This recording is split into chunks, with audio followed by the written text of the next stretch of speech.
우리 이 시간에는 다 같이 일어나셔서 오늘 우리에게 주시는 하나님의 말씀 받도록 하겠습니다.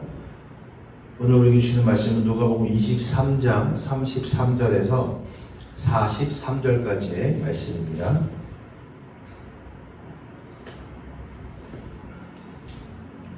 우리 교독합니다. 누가복음 23장 33절에서 43절까지 말씀 교독합니다. 회골이라는 곳에 이르러 거기서 예수를 십자가에 못 박고 두 행악자도 그렇게 하니 하나는 우편에 하나는 좌편에 있더라. 이에 예수께서 이르시되 아버지 저들을 사하여 주옵소서 자기들이 하는 것을 알지 못하나이다 하시더라. 그들이 그의 옷을 나눠 제비 뽑으세. 백성은 서서 구경하는데 관리들은 비웃어 이르되 저가 남을 구원하였으니 만일 하나님이 택하신 자 그리스도이면 자신도 구원할지어다 하고 군인들도 희롱하면서 나와 신 포도주를 주며 이르되 내가 만일 유대인의 왕이면 내가 너를 구원하라 하더라. 그 위에 이는 유대인의 왕이라 쓴 패가 있더라. 달린 행악자 중 하나는 비방하여 이르되 내가 그리스도가 아니냐 너와 우리를 구원하라 하되 하나는 그 사람을 꾸짖어 이르되 내가 동일한 정죄를 받고서도 하나님을 두려워하지 아니하느냐.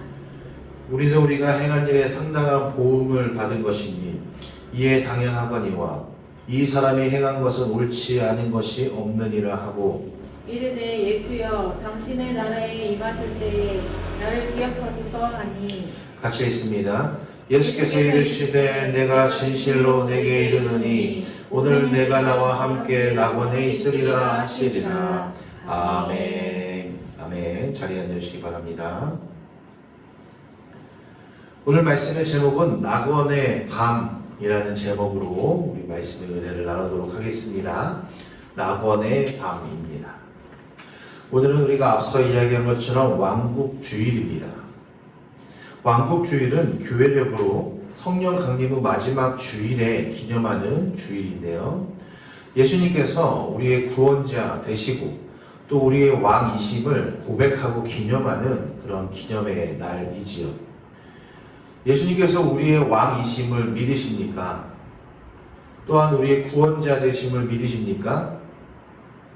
이 왕국주일이 지나면 이제 다음 주일부터는 대림절기가 시작됩니다. 우리 교회도 추수감사를 지나서 성탄의 모습으로 옷을 바꿔 입었습니다. 여러분 지금부터 일상생활에서 캐럴과 성탄송을 많이 들어두시기를 권면합니다.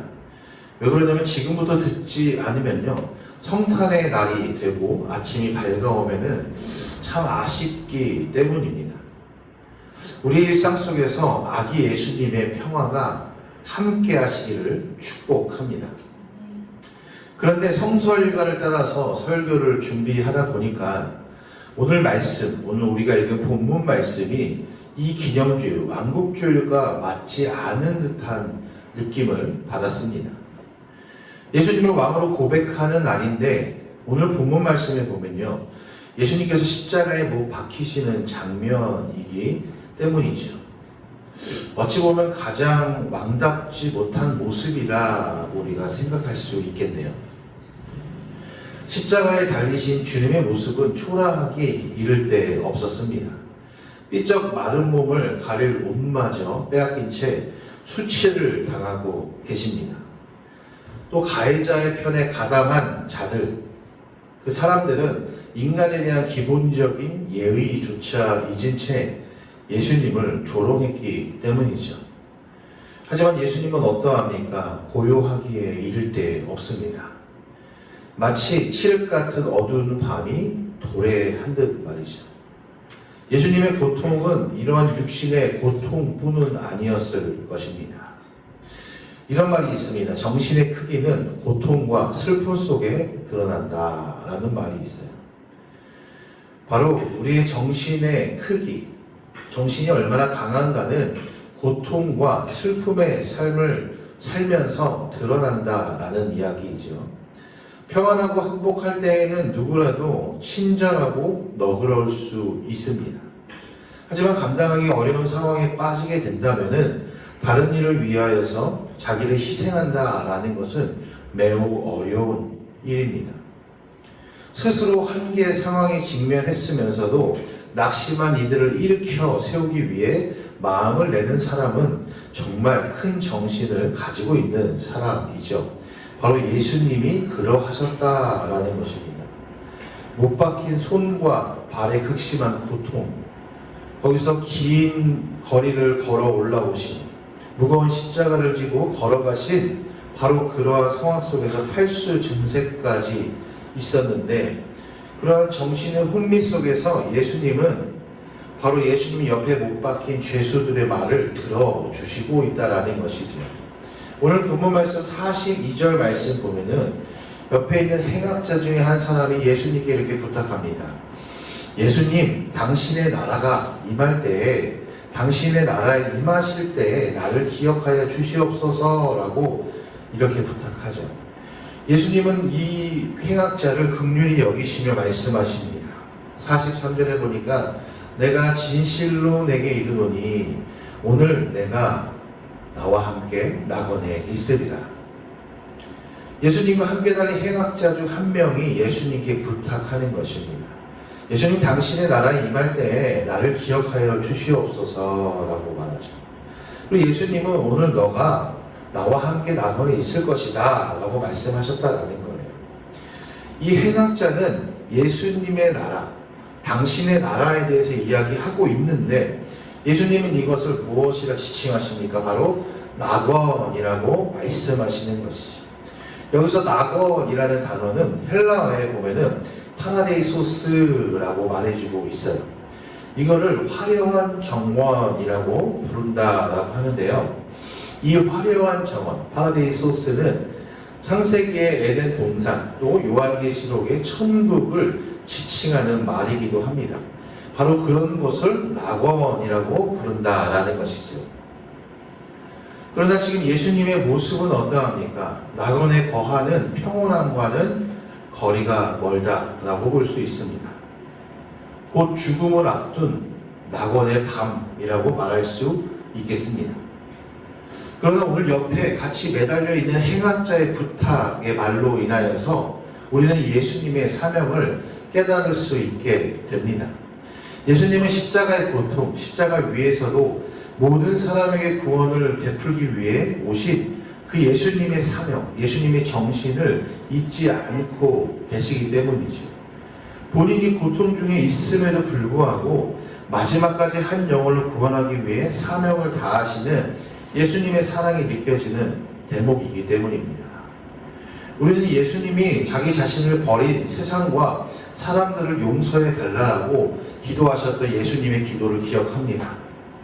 그런 것을 볼 때 예수님이니까 그러신 거지, 예수님이니까 하나님의 아들이니까 할 수 있겠지 라고 하면서 이러한 것들을 당연하게 여긴다라면 바로 십자가의 은총을 우리는 이해할 수 없을 것입니다. 왜냐하면 예수님은 신이기도 하지만 인간의 모습으로도 오셨기 때문이죠. 왜 그러셨을까? 우리도 그럴 수 있어야 하기 때문입니다. 예수님이니까 할 수 있는 것이 아니라 예수님을 따르는, 예수님의 십자가의 은총을 입은 사람들도 그 길을 걸어가야 되기 때문이죠. 예수님이 걸어가신 길이 우리가 걷는 길이 되어야 하기 때문입니다. 오늘 이 시대의 관점에서 보자면 예수님은 실패자의 전형입니다. 그러나 우리는 예수님을 실패자로 기억하고 있지 않습니다.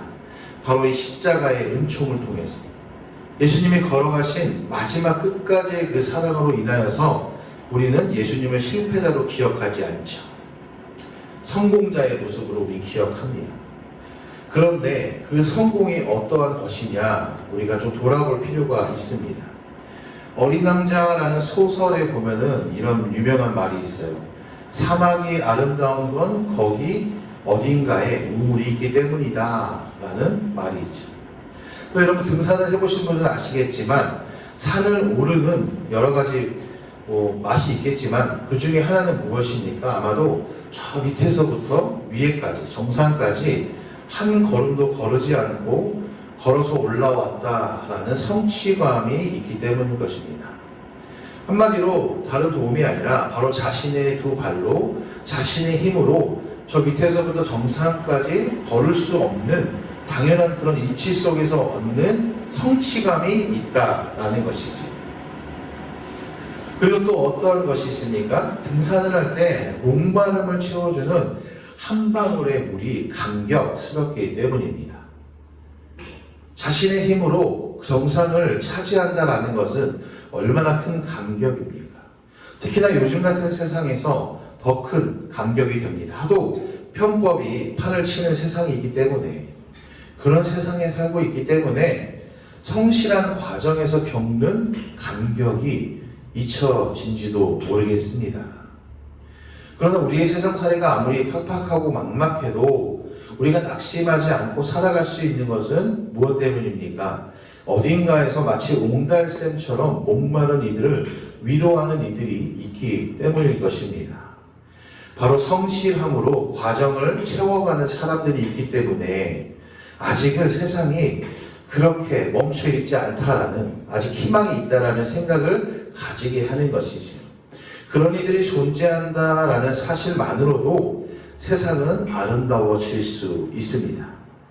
그리스도의 이름으로 모이는 교회는 사막과도 같은 세상의 우물이어야 합니다.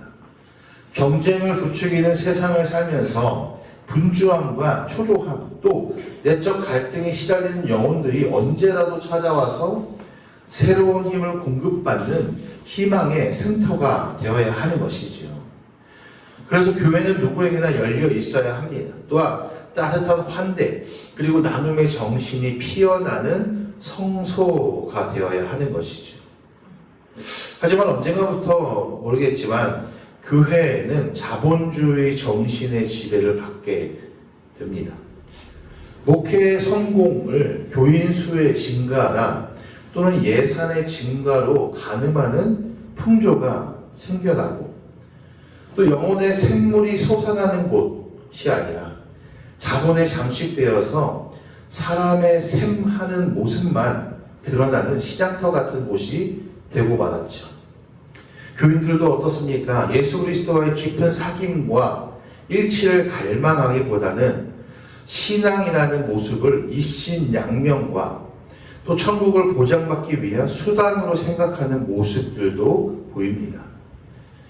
일부 목회자들은 어떻습니까? 예수님을 믿으면은 만사 형통하다라는 허무맹랑한 신화를 만듭니다. 그리고 그 신화를 소비하면서 교회는 점점 진리로부터, 복음으로부터, 예수님으로부터 멀어지고 있는 것이죠. 예수님을 따른다, 예수님의 길을 간다라는 것은 영광의 길입니다. 하지만 그 영광의 길이 고난을 통과해야 한다는 사실을 까맣게 잊고 있는 것이에요. 바벨탑의 욕망이 교회를 타락시키고 있습니다. 교회의 성장이, 교회의 몸집을 크게 하는 것이 마치 절대적인 답인 것처럼, 절대적인 선인 것처럼 생각하게 만들고 많은 사람들이 그 길을 따라갑니다. 마치 성공이 우리의 우상이 되는 것이지요. 이런 말이 있습니다. 집단지성이라는 말이 있죠. 집단지성이 무엇입니까? 우리가 이 시대에 살면서 이 말을 오해하고 있는 것 같아요. 많은 사람들이, 많은 무리들이 한 가지 생각으로 한 가지 답을 찾아내는 것을 집단지성이라고 생각하죠. 그러나 그렇지 않습니다. 집단지성이라는 것은 다양한 생각, 많은 생각들이 모여서, 많은 사람들의 생각들이 모여서 한 가지 올바른 답을 유추하는 것이죠. 무엇이 올바른가를 정반합을 통하여서 답을 찾아내는 것, 그걸 집단지성이라고 하는 거예요. 이 과정 속에서는, 사실 이러한 토론의 과정 속에서는 옳고 그름이 없는 거예요. 서로 간의 의견을 제시하는 것이고, 또 무엇이 옳은지 답을 찾아가는 과정이 있는 것이죠.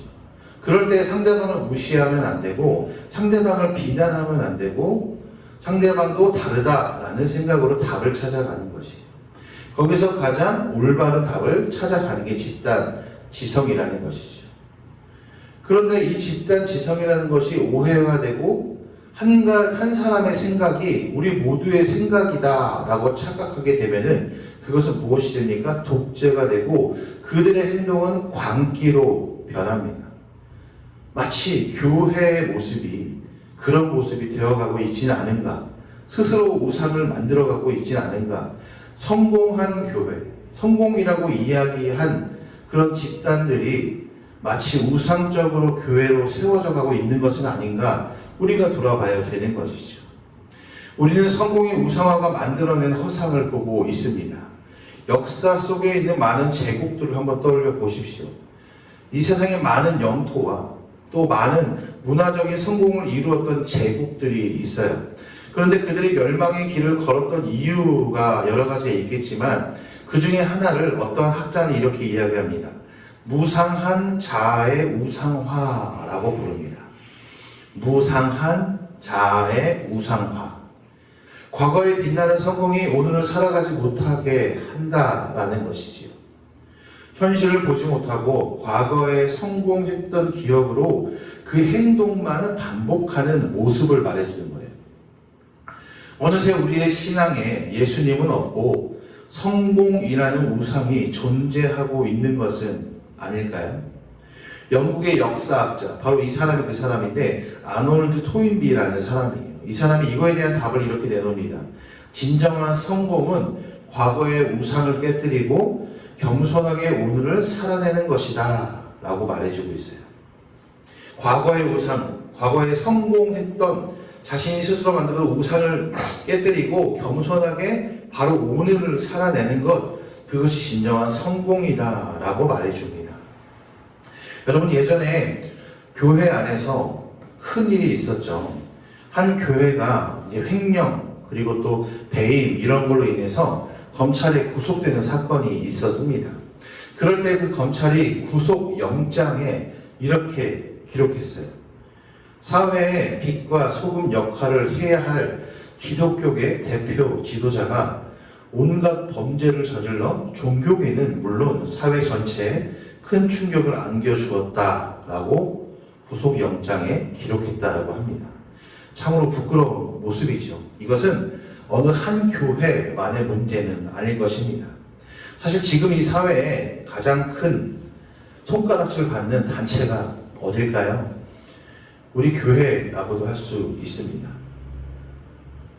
여러분, 예수님께서는 세상에서 교회를 세우신 이유는 빛과 소금의 역할을 감당하게 하기 위해서 교회를 세우셨다라고 합니다. 그러나 지금 우리의 모습은 어떻습니까? 빛과 소금의 역할을 하고 있습니까? 이 나라에서, 이 세상에서 사라져야 될 가장 우선순위로 교회를 꼽는 사람도 있습니다. 이제는 이단을 손가락질하는 것이 아니라 바로 우리들을 손가락질하고 있다는 거예요. 세상이 잘못돼서 그럴까요? 교회, 종교 탄압을 하기 때문에 그들이 손가락질할까요? 그런데 우리는 하나님의 말씀 속에서 이 답을 찾아낼 수 있어요. 우리가 잘 알다시피 구약의 이스라엘 역사가 어떠했습니까? 이스라엘 역사가 계속해서 징계를 받고 다시 돌아오고 이런 걸 반복한 이유가 무엇이었습니까? 그들이 자정 능력을 잃어버리고 하나님으로부터 멀어질 때 하나님은 아수르 또는 바벨론 이런 이방 나라들을 통하여서 이스라엘을 징계하셨다라는 사실을 우리는 기억해야 합니다. 그들은 하나님의 자녀였고 하나님의 백성으로 선택받은 자들이었죠. 근데 그들이 가장 경멸하고 그들이 가장 가치 있기 싫어했던 이방인들, 이방 나라, 이방 신을 섬기는 사람들을 통하여서 그들이 버림받은 모습을 우리는 발견하게 되는 것이죠. 하나님께서 그들을 징계하신 모습을 우리는 보는 것입니다. 지금의 우리의 모습과 달라 있지 않습니다. 오늘날 우리에게 정말로 중요한 것은 교회를 크게 짓고 또는 기도원을 짓고 또는 부동산을 사들이는 것이 아니다라는 거예요. 바로 예수님의 정신이 꺼지지 않도록 하는 것이지. 십자가의 고통 중에서도 행악자였던 이 한 영혼을 구원하시는 사명을 이루셨던 예수님의 정신 말입니다. 사람은요, 자기 속에 있는 뿌리 깊은 죄성을 극복할 능력이 없는 존재입니다. 왜냐하면 조금만 커지고 조금만 성장하면은 목에 힘이 들어가기 시작하죠. 그래서 다른 사람을 낮추어 보기 시작하고 그 사람의 목소리, 음성은 높아집니다. 모든 것을 자기 자신으로 기준을 삼아서 살아가기 시작합니다. 그러면서 스스로 크게 여김으로써 자신을 큰 사람으로 생각하고 하나님으로부터 멀어지고 이웃들로부터 멀어지기 시작합니다. 여러분, 우리가 기억해야 될 것은 예수님의 정신이 없는, 예수 정신이 없는 신앙생활은 마치 낙원의 밤입니다. 내일 해가 뜨면은 낙원에 들어갈 수 있을 것처럼 착각하죠. 우리는 언제든지 예수님이 오시면은, 희망이 생기면은, 희망의 빛이 떠오르면은 같이 예수님의 나라에 들어갈 수 있을 줄 착각합니다. 하지만 그 빛이 오지 않고 우리의 어두운 밤, 이 낙원의 밤은 계속 지속됩니다. 예수님이 없는 신앙의 모습은요, 새벽에 여명이 없는 칠흑 같은 밤이 지속되는 것임을 우리는 기억해야 하는 것이지요. 지금 우리에게 필요한 것은 예수님의 정신으로 끝없이 돌아서는 것입니다. 예수님을 십자가에 못 박은 사람들, 그리고 또 그들에게 예수님을 넘겨줬던 빌라도, 그 빌라도가 무엇이라 얘기했습니까? 이 사람을 보라라고 외쳤습니다. 예수님을 보라는 거예요. 하지만 우리는 이 십자가에 달리신 예수님에게서 무엇을 봅니까? 바로 그분이 참 사람이고 참 하나님이심을 우리는 봅니다. 세상에 화목을 전하기 위하셔서 또 화해자로 오신 예수님은 십자가를 통해서 하나님과 세상 사이에 서 계신 것이죠. 예수님은 인간의 불행과 고통을 함께 겪으시면서 자비와 긍휼로 우리를 감싸 안으신 것입니다. 어떤 학자는 예수님이 십자가를 이렇게 설명합니다.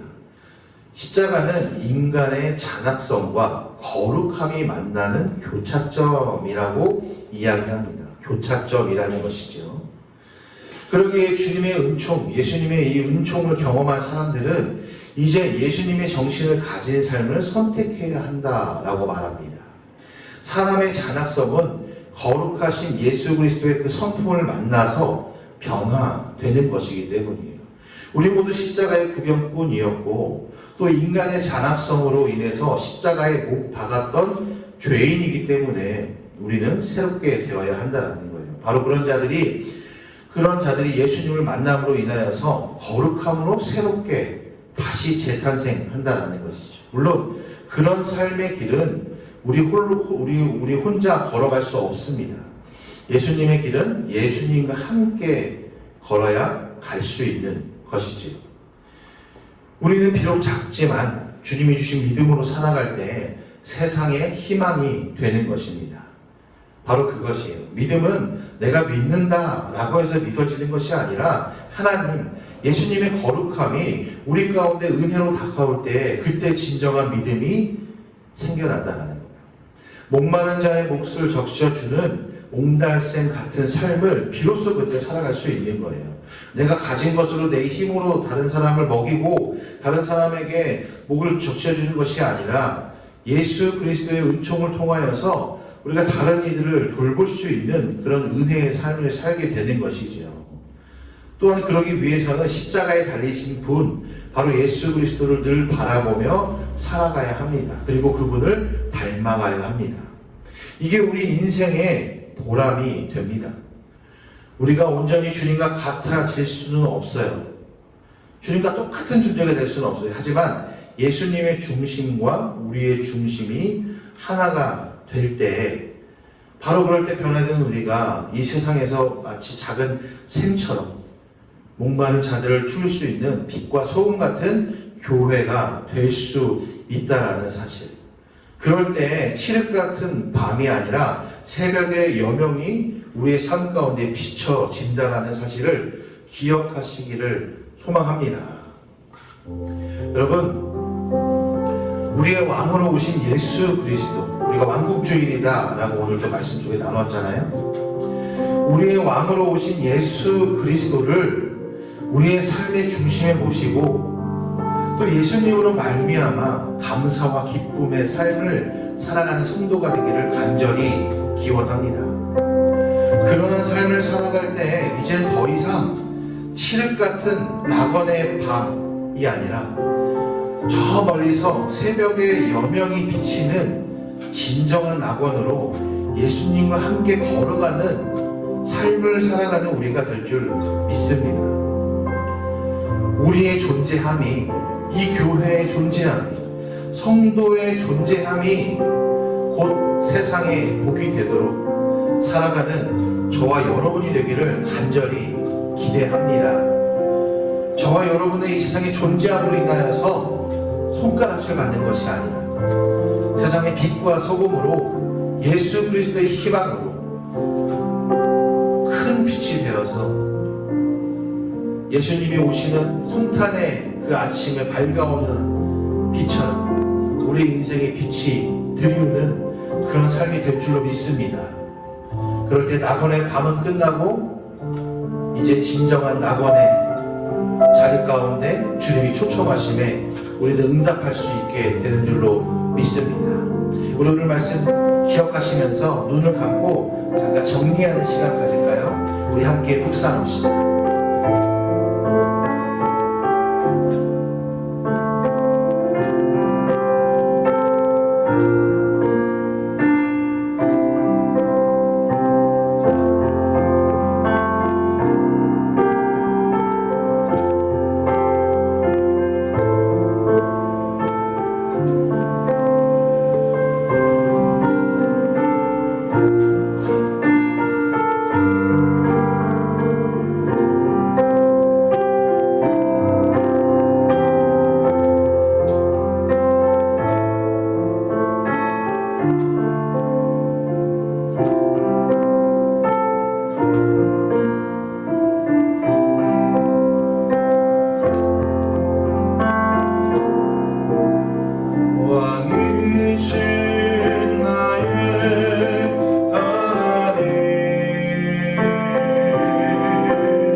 왕으로 전염하신 예수 그리스도를 온전히 받아들이는 귀한 삶이 될 수 있도록 인도하여 주시옵소서. 왕이신 주님만 예배합니다. 왕이신 하나님만 바라봅니다. 우리의 삶의 중심에, 우리의 삶의 보좌에 예수 그리스도를 아버지 충만하게 아버지 넘치게 해 주시옵고, 나의 하나님 나의 아버지 오직 주님만 바라보는 귀한 삶이 될 수 있도록 인도하여 주시옵소서. 이 세상 가운데 빛과 소금의 사명을 잘 감당하는 귀한 교회들은 성도들 될 수 있도록 주여 축복하고 붙들어 주시옵소서. 주님 함께 하실 줄로 믿습니다. 주님 붙들어 주시옵소서. 이 모든 말씀 예수 그리스도의 이름으로 기도드렸습니다. 아멘.